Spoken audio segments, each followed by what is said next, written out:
Buenos días para todos.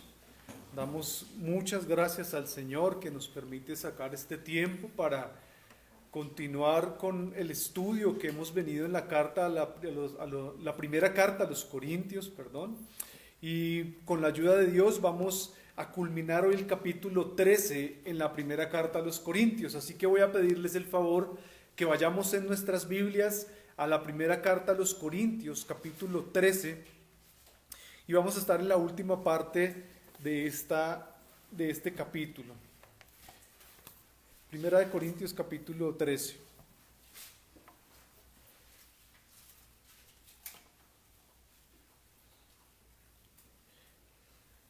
Y quisiera que leyéramos juntos desde el versículo 8. Primera de Corintios 13, versículo 8, hasta el versículo 13. Ahí en nuestras Biblias. Vamos a pasar ya a la exposición de la palabra de Dios.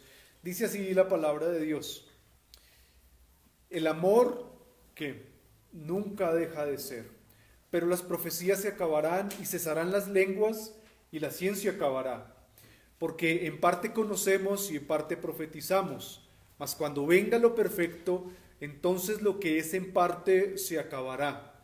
Cuando yo era niño, hablaba como niño, pensaba como niño, juzgaba como niño, mas cuando ya fui hombre, dejé lo que era de niño. Ahora vemos por espejo, oscuramente, mas entonces veremos cara a cara. Ahora conozco en parte, pero entonces conoceré como fui conocido.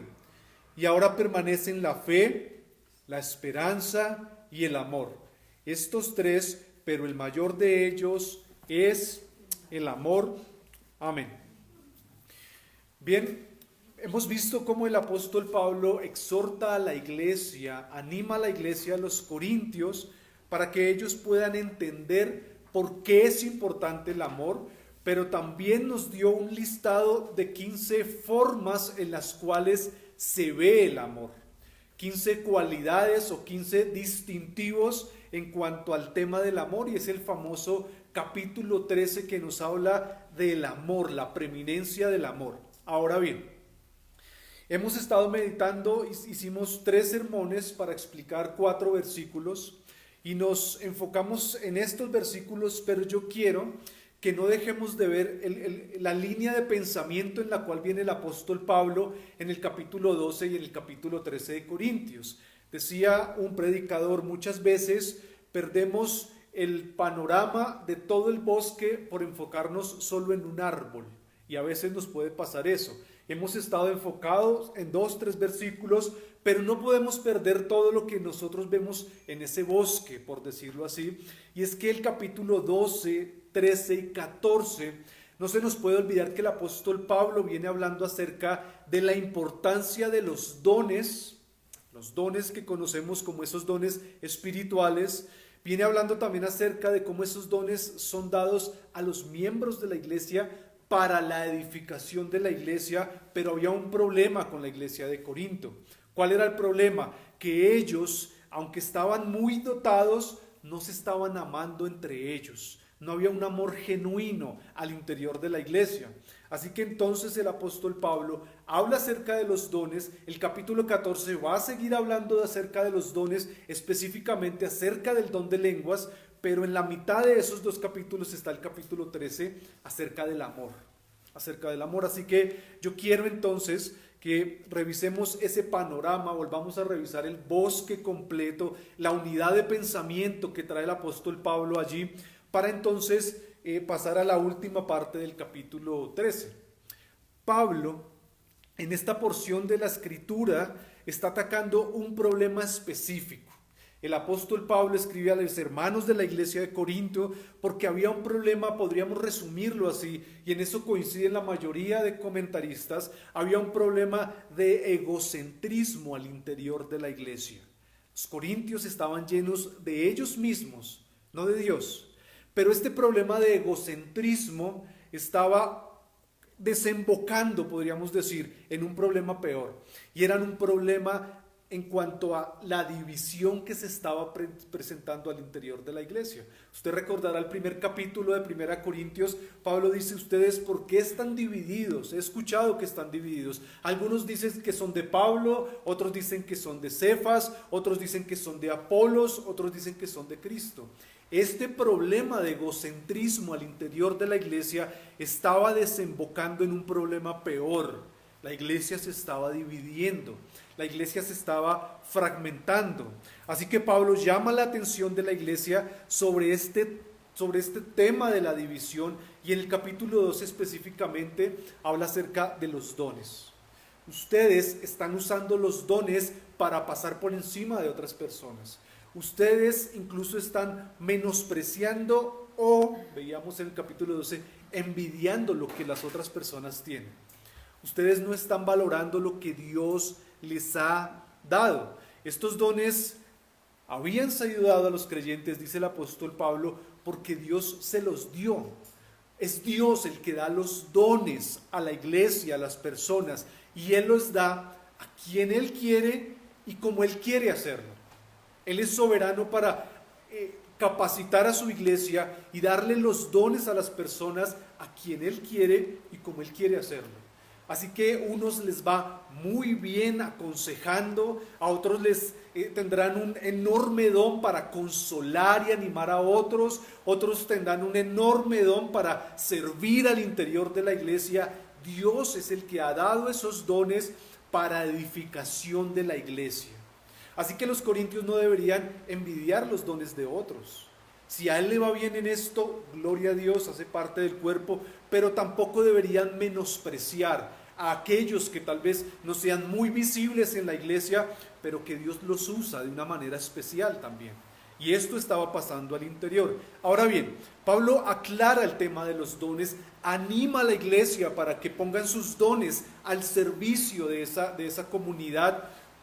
Pero Pablo, podríamos ver en el capítulo 12, presupone que todos en la iglesia de Corinto hacen parte de la membresía oficial de la iglesia. Él presupone esto porque a partir, como en la mitad del capítulo 12, él empieza a decir: así como hay muchos dones, también hay muchos miembros dentro de la iglesia. Porque la iglesia es como el cuerpo de Cristo. ¿Recuerdan la analogía, el ejemplo que él hace? Y él usa este ejemplo para hablarnos acerca de cómo los miembros, cada uno de los miembros, cumple una función diferente al interior de la iglesia. Y no habla directamente, no encontramos en esta porción la enseñanza acerca de la membresía, pero implícitamente sí vemos la importancia de hacer parte de la membresía de una iglesia formal. Así que Pablo habla de los dones, pero él presupone que todo creyente, hermanos, y esto debería hablarnos a aquellos que todavía permanecemos en la periferia de la iglesia y no hemos querido hacer parte de la iglesia todavía, porque los dones son dados para edificación de la iglesia, dice el apóstol.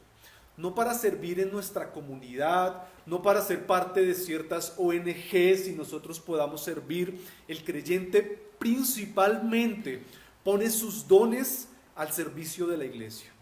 La iglesia es un cuerpo y entonces, como cuerpo, puede servir en otras organizaciones o puede servir a la comunidad en la que está, puede servir a la sociedad en la que está. Pero a veces nosotros invertimos ese principio.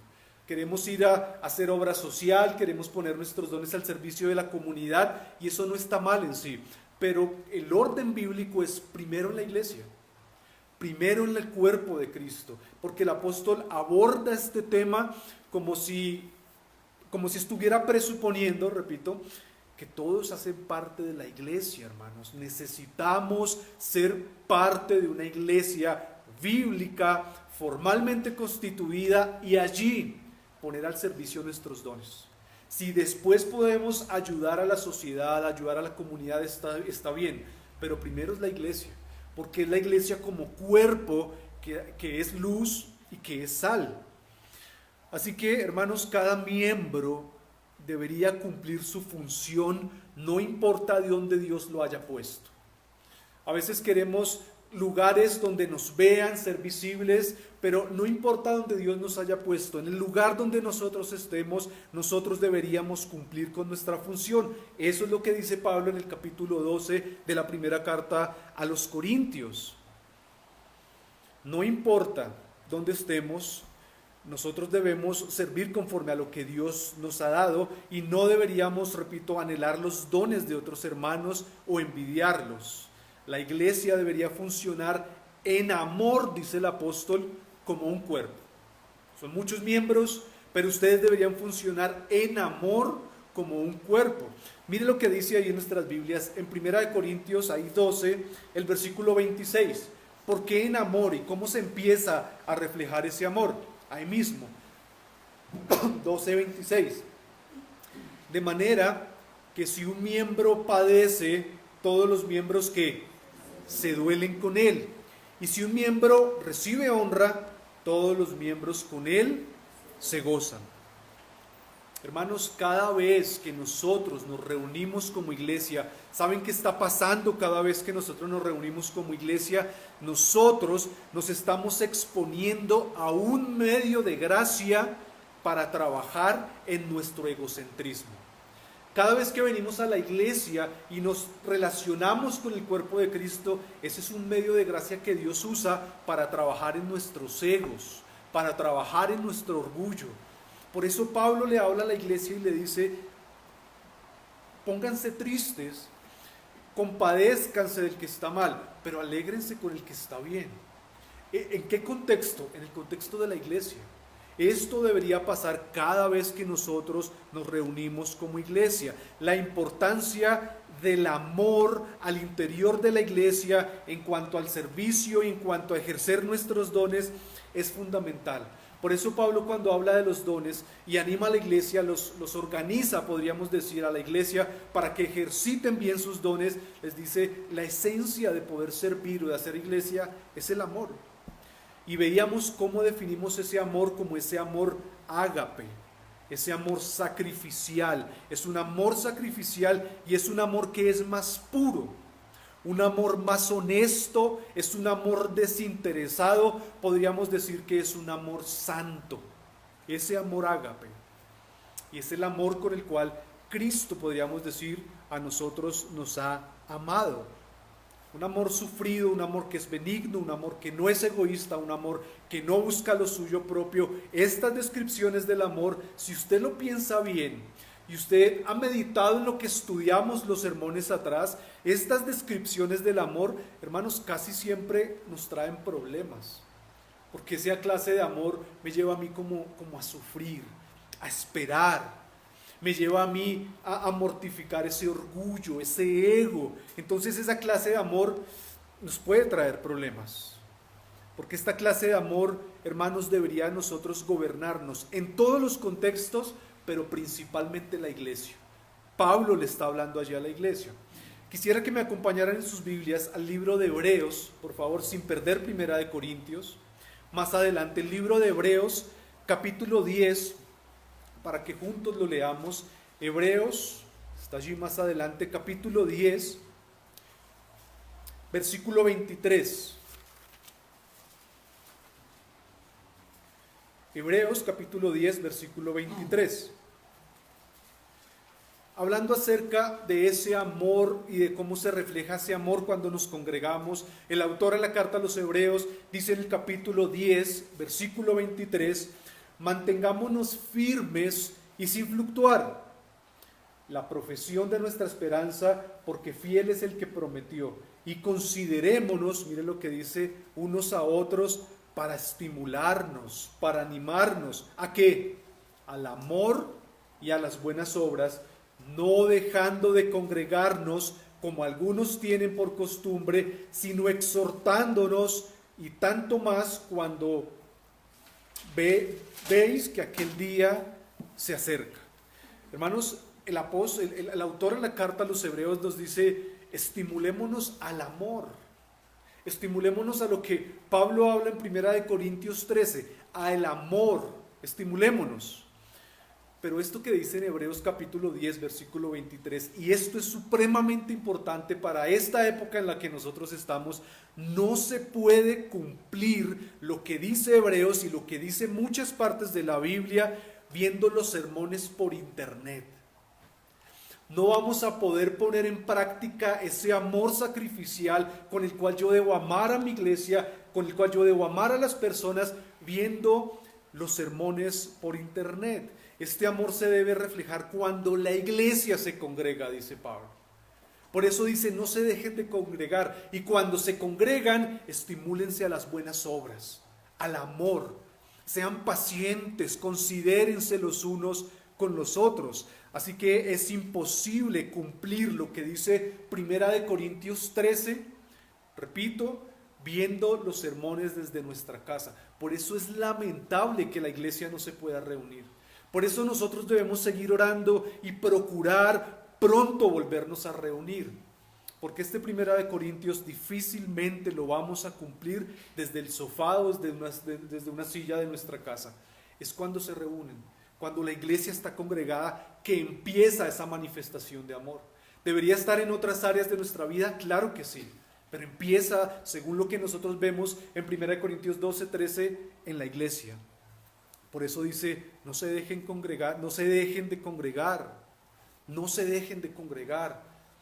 Pero también, repito, Pablo presupone, no se dejen de congregar porque ustedes hacen parte de una iglesia formal.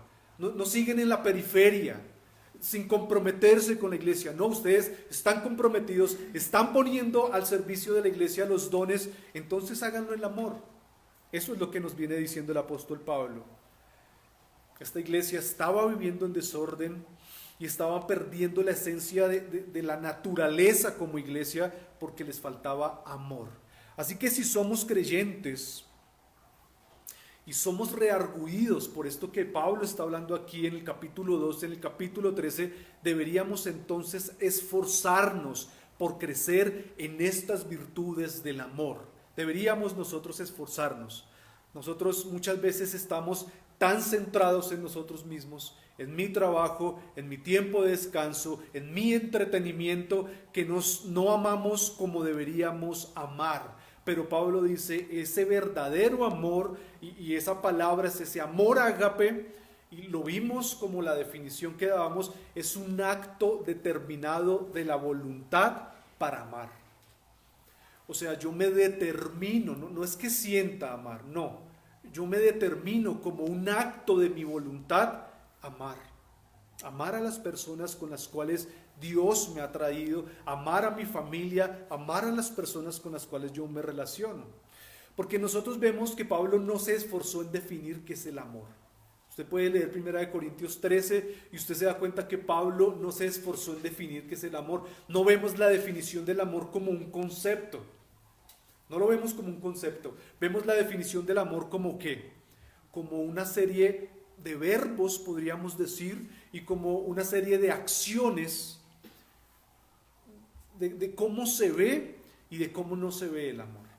Por eso Pablo dice allí, el amor entonces es sufrido, es benigno, el amor no es envidioso, no busca lo suyo propio, el amor no se goza en la injusticia, se goza en la verdad, todo lo sufre, todo lo espera, todo lo cree, todo lo soporta. ¿Cómo se ve el amor?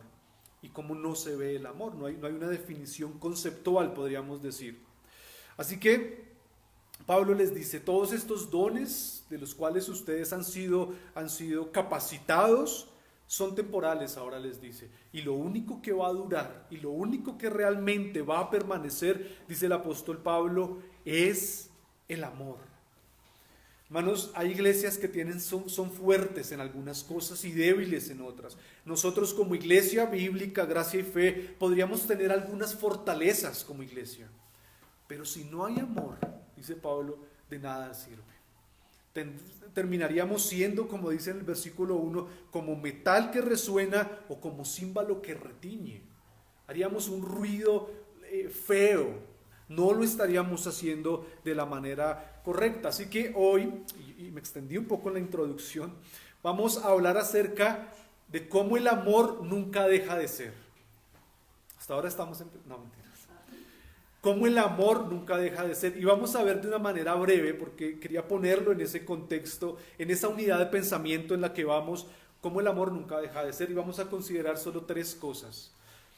Cómo el amor nunca deja de ser. El amor es lo que siempre va a permanecer. Los dones se van a acabar, dice el apóstol. Incluso algunas virtudes, como la esperanza o como la fe, se pueden acabar. Pero el amor no. Versículo 8 y versículo 10, leamos en nuestras Biblias. El amor nunca deja de ser, miren lo que dice. Pero las profecías se acabarán y cesarán las lenguas y la ciencia acabará. Porque en parte conocemos y en parte profetizamos, mas cuando venga lo perfecto, entonces lo que es en parte ¿qué? Se acabará, dice el apóstol. Así que lo primero es, vamos a ver cómo es que el amor permanece. La permanencia del amor es lo primero. Dice que el amor nunca deja de ser, y esta traducción, nunca deja de ser, se usa, esta frase se usaba cuando se hacía referencia a una flor que se marchita. Esta frase podríamos usarla cuando nosotros hablamos de una flor que se marchita. El amor, hermanos, entonces nunca se acaba, nunca se marchita. El amor nunca deja de ser. El amor es un atributo de Dios. Por eso nosotros podríamos, y vamos a verlo, concluir de que el amor nunca deja de ser. Porque Dios es amor, dice Primera de Juan. Dios nos ha amado con un amor eterno, dice Jeremías 31, con amor eterno te he amado.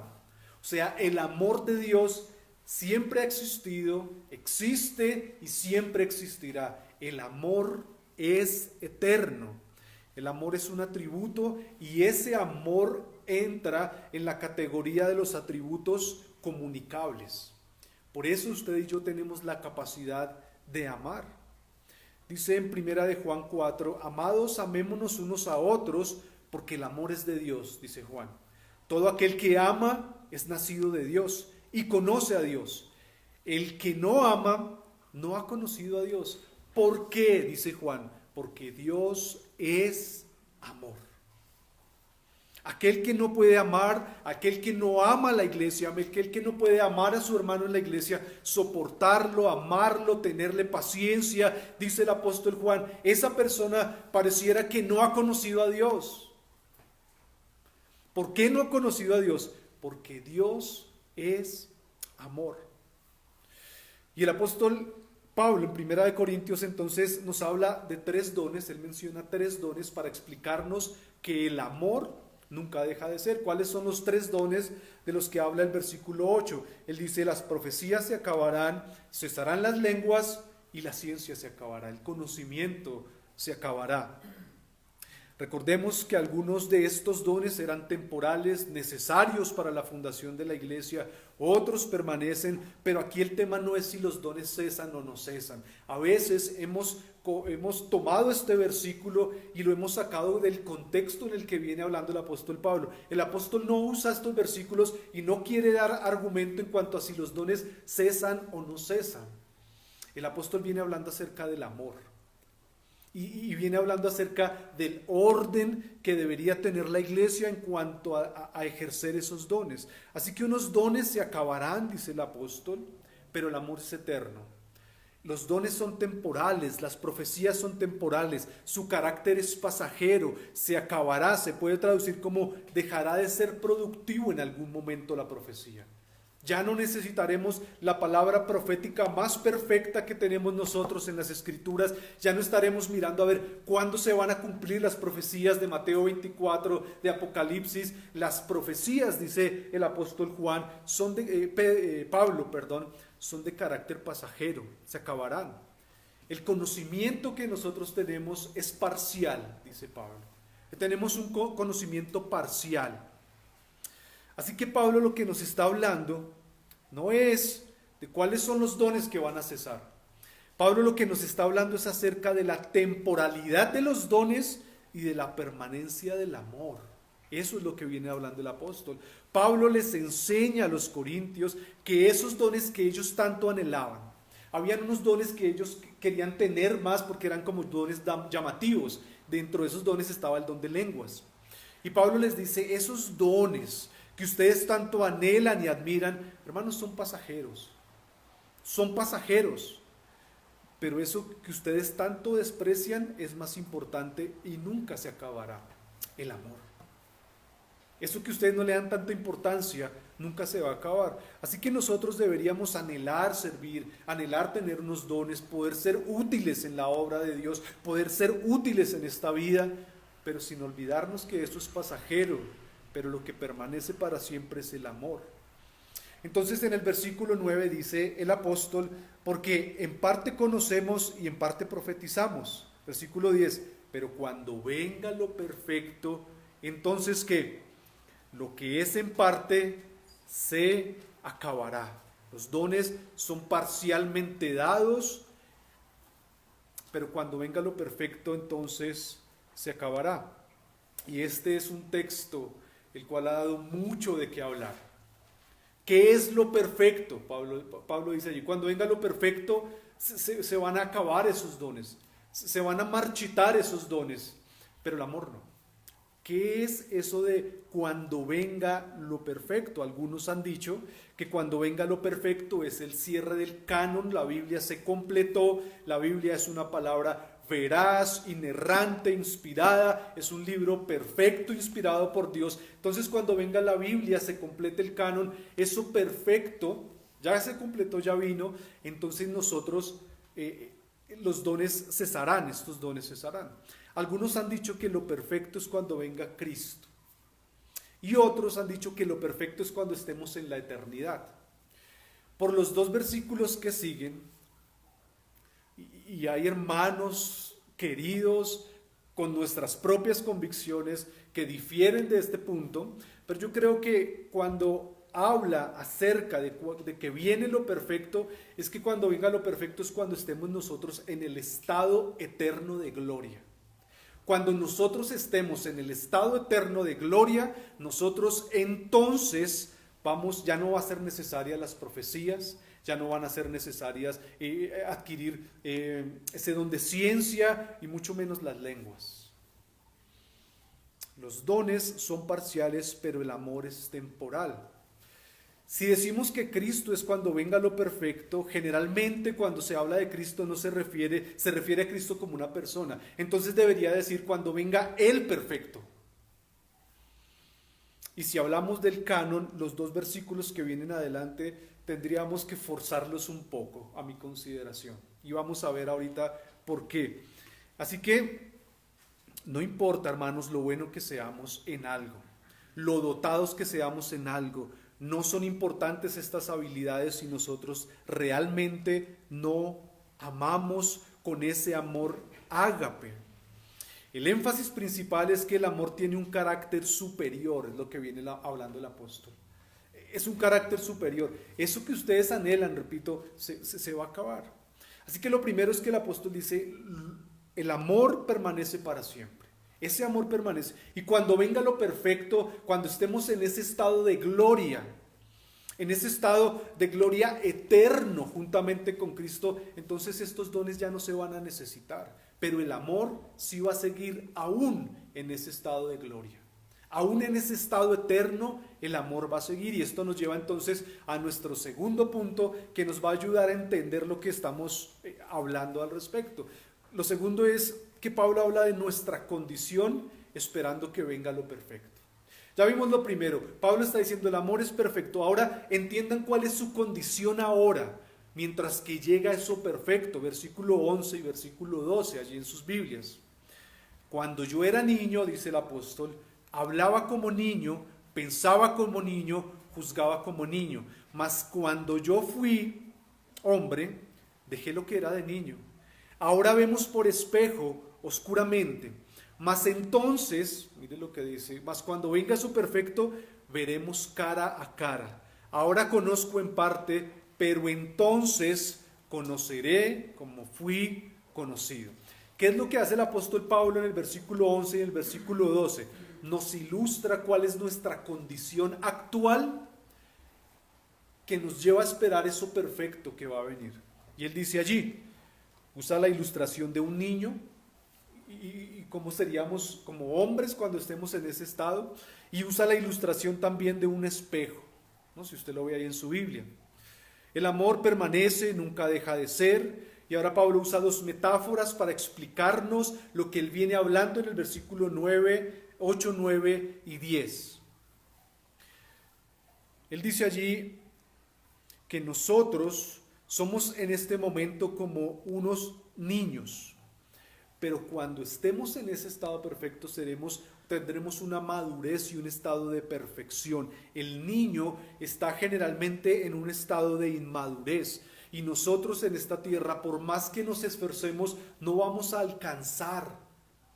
Vamos a quedar cortos de poder llegar a esa perfección de la cual nosotros encontramos en el estado eterno. Sin embargo, nosotros debemos esforzarnos. Sin embargo, no podemos nosotros tomar esto como excusa y decir, sí ven, mientras que estemos acá vamos a ser como niños y vamos a actuar de una manera inmadura. No, porque Pablo en el capítulo 3 les dice, yo debía escribirles a ustedes como espirituales, pero me ha tocado escribirles como a inmaduros en la fe. Ustedes deben madurar, pero por más que nosotros maduremos, dice el ejemplo, según el ejemplo que Pablo da acá, seguiremos en una condición que no es suficiente para alcanzar o conocer lo que deberíamos conocer. Así que hay una diferencia significativa entre un niño y un adulto. Una diferencia significativa. Y esa es la diferencia que Pablo quiere que entendamos de cómo estamos nosotros ahorita. Y los corintios parecían niños peleando por los dones, parecían niños haciendo las cosas de una manera incorrecta. Y dice Pablo, pero cuando llegue lo perfecto, entonces nosotros seremos, dice allí, como un hombre. Yo juzgaba como un niño, mas cuando ya fui hombre, dejé lo que era de niño. Luego dice, segundo ejemplo, ahora vemos por espejo oscuramente, mas entonces, y esto nos da más claridad en cuanto a ese punto de cuando venga lo perfecto, entonces nosotros veremos cara a cara. Pregunta, y estas eran las preguntas que nosotros le podemos hacer al texto y la pregunta que yo me hice cuando estaba estudiando el texto. Nosotros, gracias al canon de las Escrituras completado, ¿podemos ver a Dios cara a cara?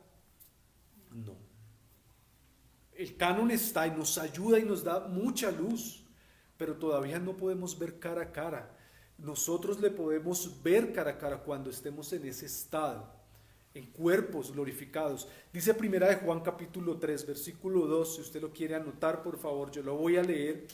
En cuanto a este tema, el apóstol Juan también algo nos habla, y en el capítulo 3, versículo 2 dice, amados, ahora somos hijos de Dios. Mire lo que dice, en este momento somos hijos de Dios, y aún no se ha manifestado lo que hemos de ser, pero sabemos que cuando Él se manifieste, seremos semejantes a Él, porque le veremos tal como Él es. Y todo aquel que tiene esta esperanza en Él, se purifica a sí mismo, así como Él es puro. Me encanta este texto. Pablo dice dice, todavía nosotros no le vemos claramente, pero dice allí, pero sabemos que cuando Él se manifieste, Cristo se manifieste, seremos semejantes a Él, y en ese estado de semejanza, en ese estado eterno, nosotros le veremos tal como Él es, le podremos ver cara a cara como Él es, así que le podremos ver con claridad. Dice un comentarista al respecto, en cuanto a esta comparación que Pablo hace, Pablo quiere decir que hoy nuestras mentes humanas son incapaces de captar el significado pleno de la verdad de Dios, pero en el futuro, en el estado eterno, Dios nos concederá el don de un conocimiento perfecto para que podamos entender más acerca de Él. En ese estado lo vamos a poder conocer de una manera más perfecta. No sé si total, porque tal vez pasaremos muchas eternidades procurando conocer a Dios, pero por su grandeza no sabemos si lo vamos a conocer de una manera total, pero vamos a estar ahí. Dice, conocer como fui conocido en ese momento. Esto no quiere decir que nosotros llegaremos a un estado divino, como enseñan algunos. No, tendremos un cuerpo glorificado en ese estado eterno, le podremos ver cara a cara. Ya no vamos a verlo por fe, sino por vista lo vamos a ver a Cristo, a Dios mismo allí por la eternidad. Y nosotros, al verlo allí, vamos a poder entender de una manera mejor cómo seguimos siendo criaturas finitas, mientras que Él, al que vamos a contemplar con nuestros ojos, es infinito y mora en la luz inaccesible, dice Primera de Timoteo. Así que el apóstol viene hablando acerca de cómo el amor es lo que dura. No deberían ustedes esforzarse o centrarse solo en el tema de los dones, deberían ustedes enfocarse en lo esencial del amor. Porque cuando venga lo perfecto, esos dones van a cesar. En este momento somos como niños, llegará un momento en el que estemos en un mejor estado. En este momento vemos como en un espejo, dice. Cuando en el primer siglo los espejos no eran espejos como hoy usted y yo lo conocemos. Hay casas donde hay 2, 3 y hasta 4 espejos, y ustedes de que sale de su cuarto se ven uno, luego se ven otro, antes de salir se ve y ya luego sale. Los espejos en el primer siglo eran como hechos en bronce y no eran nítidos, no eran claros. El espejo que nosotros conocemos en la actualidad, más o menos en el siglo XIII, se conoce ese espejo y da tanta claridad y tanta luz para vernos. En la época no. Era como un bronce bruñido y medio se veía la imagen. Y Pablo tiene en mente esa clase de espejos para hablar acerca de esto. Él dice allí, en el versículo 12, ahora vemos por espejo oscuramente, mas entonces veremos cara a cara. Ahora vemos de una manera oscura, y aunque la Biblia nos da mucha luz, todavía hay oscuridad por causa de nuestro pecado. Y ese es el espejo del cual habla en el primer siglo. Era un espejo que no se veía con claridad. Pero entonces dice, cuando esto pase, cuando estemos en eso, cuando venga lo perfecto, nosotros le veremos cara a cara. Hermanos, hay otros versículos que nosotros podemos usar para hablar y cómo la Biblia es clara en cuanto al cesacionismo. Yo creo que este versículo no nos sirve porque lo perfecto no podría ser el canon. Lo perfecto es cuando estemos en Cristo en ese estado eterno. Entonces, esos dones dejarán de ser. Dejarán de ser. Tercero y último, en conclusión, dice el apóstol Pablo, versículo 13, que él nos ha estado hablando de esto. Y ahora, concluyendo, podríamos decir, permanecen la fe, la esperanza y el amor. Estos tres, pero el mayor de ellos es que el amor. Ya Pablo se sale de hablar un poco de los dones para hablar ahora acerca de ciertas virtudes, podríamos decir, que todo creyente debería tener. La fe, la esperanza y ¿qué? El amor. De esos tres, conocido como la tríada del amor, y nosotros lo vemos en el Nuevo Testamento varias veces, de esos tres dice el apóstol, lo más importante es el amor. ¿Por qué el amor? ¿Por qué la fe? ¿Por qué la esperanza? ¿Y por qué el amor? De esos tres lo más importante es el amor. Hay varias explicaciones también para poder entender esto, pero podríamos entenderlo de esta manera. Hermanos, cuando venga lo perfecto y estemos en ese estado eterno de gloria, usted y yo ya no vamos a necesitar fe como nosotros la necesitamos ahora. Ahora nosotros andamos por fe. Bienaventurados, dice el Señor, los que creen sin haber visto. Bienaventurados los que ponen su confianza en mí sin haber visto nada. Esos son bienaventurados. Ahorita nosotros andamos por fe. Pero cuando estemos en ese estado eterno, ya no vamos a necesitar fe. ¿Por qué? Porque ya vamos a andar por vista. Lo vamos a poder ver. Vamos a poder tener esa comunión perfecta. Entonces, en un sentido, la fe en el cielo ya no la necesitaremos. En un sentido, la fe en el cielo ya no la vamos a necesitar. No será por fe, será por vista. Porque ya vamos a ver cara a cara. Ahora no. Ahora nosotros creemos. Es por fe, por lo que se nos ha sido revelado, por el testimonio del Espíritu Santo. Y aunque tendremos cierta confianza en Dios, claramente, no va a ser de la misma manera en la cual nosotros ejercitamos nuestra fe ahora. Por eso podríamos decir entonces el amor sí es más importante que la fe, porque el amor seguirá. Alguien dijo, hablando acerca de la fe, hermanos, que en el infierno, cuando Cristo venga por segunda vez, no habrán incrédulos. Porque dice que toda rodilla se va a doblar, todos van a creer y van a reconocer que Cristo es el Señor, unos para condenación eterna, otros para vida eterna en Cristo. Así que en el infierno no habrán incrédulos, todos creerán. Todos van a saber que Cristo es el Señor. Por eso entonces, en un sentido, la fe que nosotros tenemos ahorita ya no la vamos a necesitar. Pero en otro sentido podremos decir que sí necesitamos de esa confianza y nuestra relación se va a basar en confianza con el Señor por la eternidad. Luego dice la fe, ¿cuál otro sigue? La esperanza. Esperanza en lo que se ve no es esperanza. Nosotros esperamos la venida, esperamos estar con Cristo, pero esa esperanza que se ve ya no es esperanza. Así que la esperanza no la vamos a necesitar en ese estado eterno de gloria, porque nosotros esperamos aquello que no vemos. Yo tengo esperanza de que un día esta persona pueda cambiar, yo tengo esperanza de que Cristo venga por segunda vez, yo tengo esperanza de que las cosas mejoren en un sentido. Nosotros esperamos lo que no vemos. Nosotros esperamos lo que no vemos y nosotros no podemos perder esa esperanza. La fe va ligada a la esperanza y todo creyente debería cultivar esas virtudes, fe y esperanza. Pero allá en lo eterno nosotros ya no vamos a tener que esperar. Ya se cumplió por fin. Sin embargo, dicen, algunos podríamos esperar que todo viene de la bondad de Dios. Aún en ese estado eterno, las bendiciones que vamos a recibir, podremos esperar que vengan de la bondad de Dios. Pero ya no es la misma esperanza. Por eso el amor es mayor, porque el amor sí va a permanecer. El fundamento, la esencia de nuestra relación con Dios, en ese estado perfecto de gloria, se fundamenta, la esencia es el amor.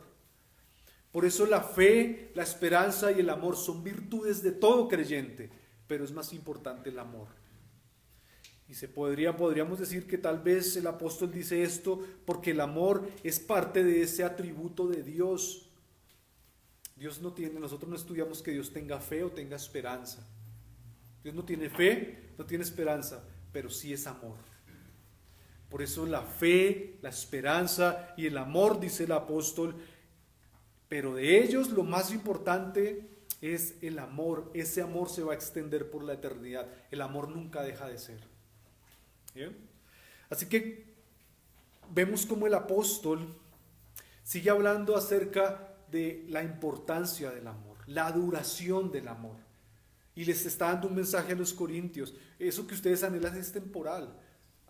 Crezcan en amor, es lo que le está diciendo. Crezcan en ese amor. Y ese es el enfoque de esta segunda parte de 1 Corintios 13.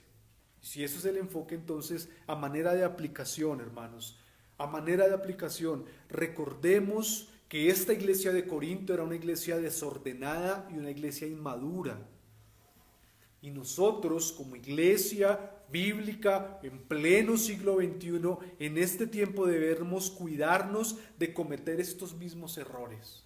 Debemos nosotros cuidarnos de cometer estos mismos errores. Hermanos, esta época de pandemia, de COVID-19, no debería nosotros enfriarnos en cuanto al amor, no debería nosotros en la iglesia promover desorden en cuanto a las cosas que se deben hacer, sino que nosotros deberíamos cuidarnos.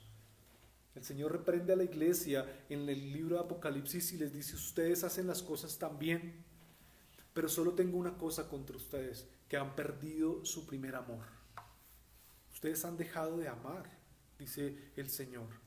Así que nosotros, a manera de aplicación, recordemos, hermanos, a quién va dirigido este mensaje, a esta carta dentro de este contexto, pero esforcémonos para no enfriarnos en amor, para que esa falta de amor no nos lleve a tener vidas desordenadas, para que esa falta de amor no nos lleve a nosotros a aislarnos. ¿Cuál es la tendencia del ser humano cuando hay un problema? Aislarse. Y cuando nosotros encontramos algún problema en la iglesia, en nuestra familia, a veces queremos estar solos, aislarnos. Pero el amor, hermanos, nos lleva a nosotros a ser pacientes, a esperar, a seguir unidos. Porque esa es la virtud, esa es como se ve el amor. Otra forma en la cual podríamos nosotros tener esto presente a manera de aplicación es que, hermanos, no hay nada bueno que venga de Dios que vaya a cubrir la falta de amor. No hay nada bueno que venga de parte de Dios que vaya a cubrir la falta de amor. Los corintios sabían o tenían algún entendimiento que esos dones eran dados por Dios. Y Dios puede darnos cosas muy buenas, económicamente, materialmente. Nos puede dar esos dones que los podemos poner al servicio, pero nada de eso excluye o nada de eso, hermanos, deja a un lado el amor. Así que no hay nada bueno que venga de parte de Dios que cubra nuestra falta de amor. No importa las capacidades que tengamos, no importa la generosidad que nosotros ejerzamos, no importa los serviciales que seamos, si no tengo amor, de nada nos sirve. Por eso nada es un sustituto. Así venga de Dios, no es un sustituto en cuanto al tema del amor. Y deberíamos preguntarnos, terminando este capítulo 13 de Corintios, deberíamos preguntarnos cómo nos estamos relacionando con nuestro prójimo, cómo nos estamos relacionando con los hermanos de la iglesia, por más bíblicos que nosotros seamos y por más que estudiemos la palabra de Dios. Si no hay amor, perdemos la esencia y perdemos el verdadero propósito de nosotros como iglesia. Así que por favor, esforcémonos. Busquemos crecer en ese amor, crezcamos en ese amor y busquémoslo. Ese amor por Dios, ese amor por la iglesia, ese amor por las cosas de Dios en arrepentimiento y en fe. Experimentémoslo. Si usted no ha experimentado el amor de Dios, si usted duda del amor de Dios, arrepiéntase hoy. Pídale perdón a Dios por la falta de confianza y crea. Porque ese amor de Dios se manifiesta en estas 15 cualidades que nosotros encontramos en esta primera carta de Corintio, y quiero terminar leyendo cómo ese amor que nosotros encontramos aquí se encarna en la persona de Cristo. Quiero leer estas 15 características, no hablando acerca del amor, la palabra que aparece amor allí, sino haciendo el ejercicio de hablando acerca de Cristo. Cristo es sufrido, Cristo es benigno, Cristo no tiene envidia, Cristo no es jactancioso, Cristo no se envanece, no hace nada indebido, no busca lo suyo, Cristo no se irrita, no guarda rencor, Cristo no se goza en la injusticia, mas se goza en la verdad, Cristo todo lo sufre, lo cree, todo lo espera, todo lo soporta. Deberíamos nosotros poner nuestro nombre allí y hacer lo mismo. Yo pongo mi nombre. Michael es sufrido, es benigno, no tiene envidia, no es jactancioso, no se envanece. Cada uno deberíamos poner nuestro nombre y hacer el ejercicio. Cristo encarna la esencia de este verdadero amor, y como Cristo y su iglesia son uno, nosotros entonces deberíamos reflejar ese amor. Amén. Vamos a orar, hermanos, y vamos entonces con esto en mente a pedirle al Señor que Él nos ayude para entender cuál es la importancia del amor, para entender cómo se ve y no se ve ese amor, y por último, como vimos hoy, para entender la permanencia, la grandeza del amor que va a estar eternamente. ¿Por qué? Porque es parte del atributo de Dios, hermanos. Dios es amor. Oremos. Padre, te agradecemos, Señor, en esta mañana, en este día, por este tiempo en el que nos permites exponernos a estas verdades de tu palabra. Ayuda a tu iglesia, Señor, que a pesar de las dificultades, que a pesar de estos tiempos de aislamiento, Señor, nosotros, Dios, no nos enfriemos en ese amor. Nosotros no seamos fríos en ese amor los unos para con los otros. Padre, hemos entendido estos domingos cómo se ve y cómo no se ve ese amor. Ayúdanos, Señor, para que nosotros, conforme sea tu voluntad, Padre, entendamos por qué ese amor es importante, cómo debería verse ese amor y cómo ese amor nunca deja de ser, Señor. Es la esencia que nos mueve a nosotros como iglesia. Perdónanos si hemos perdido ese primer amor hacia ti. Perdónanos si hemos perdido ese amor como iglesia, Señor. y ayúdanos, Dios, para crecer en esta virtud, porque como tu palabra dice, ahora permanece en la fe, la esperanza y el amor, pero el mayor de ellos es el amor. Padre, de esta manera oramos, Señor, para aquellos que no han experimentado tu amor. Por favor, Dios, concédeles arrepentimiento y que puedan creer en ti, Padre. En agradecimiento por esto, Señor Dios, nosotros oramos, suplicándote que por favor tú nos ayudes, que apliques esta palabra en nuestros corazones y que seas tú obrando en cada uno de nosotros y obrando en tu iglesia, Señor. Es en el nombre de Jesús. Amén. Amén. Bien, hermanos, Dios los bendiga. De esta manera nosotros terminamos en esta mañana. Un abrazo para todos y para los que nos ven también un abrazo a la distancia. Bendiciones.